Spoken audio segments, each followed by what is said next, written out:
যেই ভুলটা আপনারা 5 থেকে 8 তারিখে করেছেন, সেই ভুলের সংশোধন বাংলাদেশের ইতিহাসে বাস্তবে আর সম্ভব হবে না। এটা কেন, কিভাবে, কার মাধ্যমে হয়েছে, সেই বিষয়ে আমরা আসছি না। এখন ওনাদের আরেকটা যে ব্যাপার, সেটা হচ্ছে যে ওনারা চাচ্ছেন যে এই গণ অভ্যুত্থানের পরে একটা বিশাল সংস্কার হবে, once in a generation opportunity, এমন সুযোগ আমরা আর কোনোদিন পাবো না। সুতরাং ডক্টর ইউনূসকে রেখে আমাদের যা করার করতে হবে, একবার আমরা সংস্কার করব, তারপরে নিশ্চিত। এখানে কিছু সমস্যা আছে। সমস্যাটা হচ্ছে, আমি দুইটা লোকের কথা বলি। একটা হচ্ছে স্যামুয়েল হান্টিংটন, ওনার নাম আপনারা সবাই শুনেছেন। ওনার the third wave of democratization, ওইখানে উনি অথরিটারিয়ান রেজিম ফল করার পরে যারা ডেমোক্রাইজারের ভূমিকা পালন করেন ওনাদেরকে কিছু গাইডলাইন দিয়েছেন।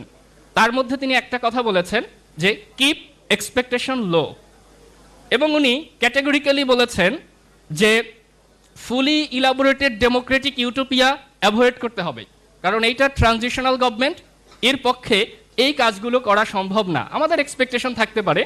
আরেকটা লোকের কথা আমি বলবো, ফ্রান্সিস ফুকুয়ামা।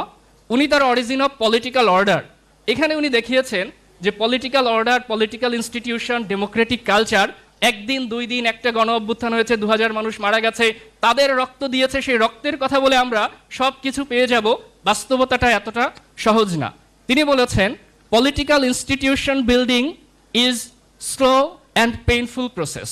তো আমাদেরকে একটু স্লো এবং পেইনফুল প্রসেসটা বুঝে, কতটা পেইনফুল, আমি আজকে যখন আসলাম তখন আমার শিক্ষক আইন উপদেষ্টা ডক্টর আসিফ নজরুল বক্তব্য দিচ্ছিলেন।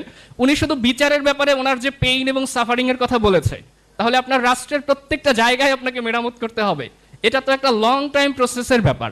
তো সুতরাং আপনাকে বাস্তবতার ভিত্তিতে যখন আসবেন, তখন আপনাকে হাইলি অ্যাম্বিশাস, ফুলি ইলাবোরেটেড ডেমোক্রেটিক ইউটোপিয়া, এখান থেকে বের হয়ে একটা লিমিটেড রিফর্ম এজেন্ডা আপনাকে সামনে রাখতে হবে, যেটা আপনার পক্ষে প্র্যাকটিক্যালি এক্সিকিউট করা সম্ভব।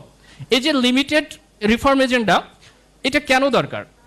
আপনি দেখেন, পলিটিক্যাল ইনস্টিটিউশন বিল্ডিং একটা লম্বা কাজ, এটা শুধু 1, 2, 5, 10 বছরের ব্যাপার না, এটা জেনারেশনের পর জেনারেশন প্র্যাকটিসের ব্যাপার।